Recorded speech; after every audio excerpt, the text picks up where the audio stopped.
नमस्कार प्रणाम। हम खेसारी लाल यादव रुआ सबके बेटा रुआ सबके भाई सबके गोड़ छुके गोड़ लागत नहीं। और अभी लाइव काल भी आई रहनी, हम आज भी आ गए नहीं अचानक से। आज बहुत मैंने रुआ सब फक्र होता हमके कि लड़की पटाना जौन हमर गाना एगो रिलीज भइल बा सोनी इंडिया पर हमर गाना लड़की पटाना 2 नंबर ट्रेंडिंग में बा। और रुआ लोग थोड़ा सा और मेहनत कर दे तो शायद 1 नंबर ट्रेंडिंग में आ जाए। तो बस वो चैनल के सब्सक्राइब करी और थोड़ा और मेहनत कर दी थोड़ा सा। रुआ लोग के मेहनत हमेशा हमरा खाती रहेला और वो लोग इतना टाइम दे के खेसरिया के प्यार और आशीर्वाद दी ले। तो बस हम ये कहब कि थोड़ा सा और मेहनत के ज़रूरत बा, हल्का पुश कर दे वो ट्रेंडिंग नंबर 1 पर आ जाइए। अभी 2 नंबर पर बा। और एगो हमार सिनेमा भी रिलीज़ भइल बा, सिनेमा का ट्रेलर रिलीज़ भइल बा।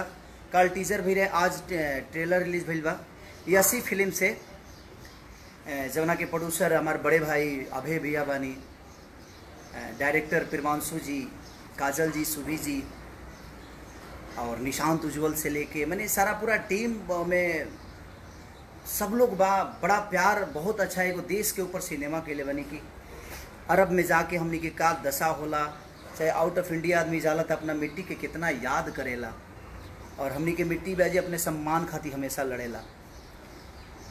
तो देखनी है कि 2 नंबर ट्रेंडिंग पे बता। अभी हम नहाइले भी नहीं खी, अभी वर्कआउट करता नहीं। देख ली लो हमार जिम जवन कि हमारा घर में ही बा। ई है हमार मल्टी जिम, ये है हमारा सारा सेटअप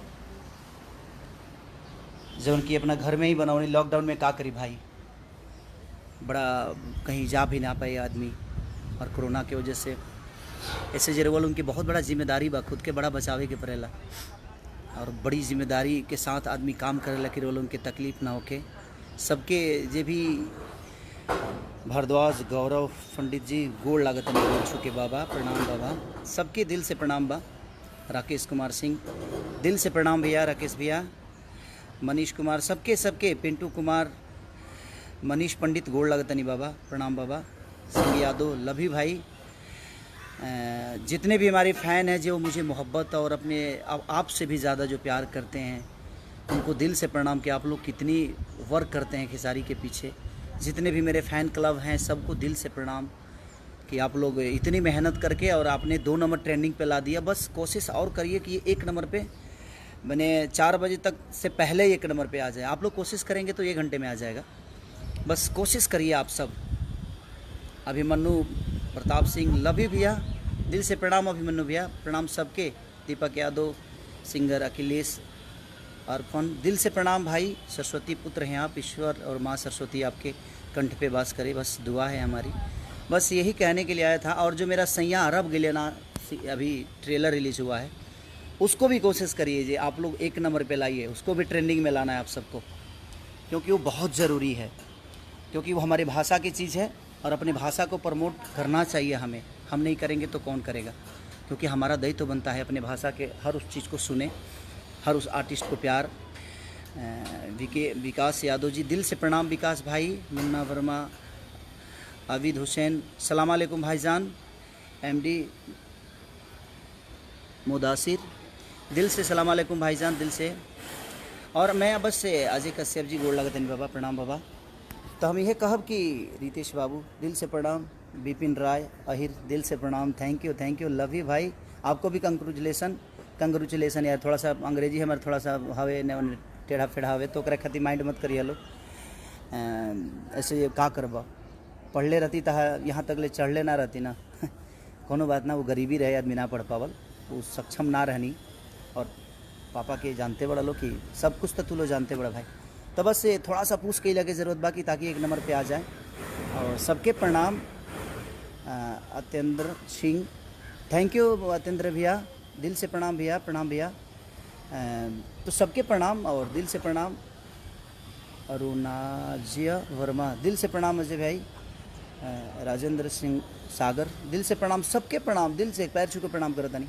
और बस चाहब कि सही अरब गेले के भी इतना पूछ करिए, इतना देखिए और इतनी मोहब्बत दी रुआ सब है रुआ लोग बहुत प्यारे हैं रहो, बहुत प्यारा। जिस तरह अगर मंदिर भगवान के बिना अधूरा होता है, उसी तरह हमारे दिल में आपकी उपलब्धि है कि आपके बिना हम अधूरे हैं।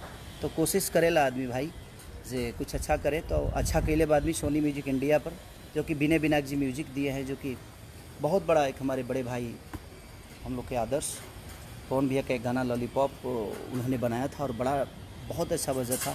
बहुत सारे, मेरा भी पहला हिट गाना जो था वो उन्होंने ही बनाया था, माल भिटाई मेला में चूसा था देवरा चूसा था। तो कहीं ना कहीं उनका बहुत बड़ा योगदान है भोजपुरी के लिए भी। और सोनी म्यूजिक इंडिया को दिल से और उस पूरी टीम को मैं धन्यवाद देना चाहता हूँ।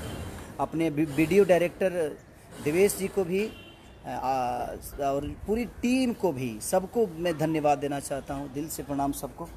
और बस ये सैया अरब गेले के टेलर को भी ढेर सारा आशीर्वाद प्यार दीजिए, अभय भैया को, प्रियांशु जी को, काजल जी को, आपके शुभी जी को, निशांत उज्ज्वल, मैंने जितने भी उस टीम से जुड़े हुए हैं यसी फिल्म से, सबको आप प्यार आशीर्वाद दीजिए और ट्रेंडिंग पे लाइए सैया अरब गेले को भी। और एक तो ट्रेंडिंग पे 2 नंबर पे है, उसको 1 नंबर पे लाने का काम करिए। Love you. अब थोड़ा सा वर्कआउट कर लूँ मैं, और भी बहुत सारे काम है आप लोगों के लिए ही सोचने के लिए, आप लोग के खुशी के लिए कुछ करने के लिए टाइम देना पड़ता है हमें। तो उसके लिए सबसे सूरज भरद्वाज बाबा प्रणाम, बाबा प्रणाम, दिल से प्रणाम, सबके दिल से प्रणाम। अनामिका राजन प्रणाम बहन। और इसको 1 नंबर पे जल्दी लाइए आप लोग, और ट्रेलर को भी 1 नंबर पे लाइए, और अपने गाना को भी। Love you all.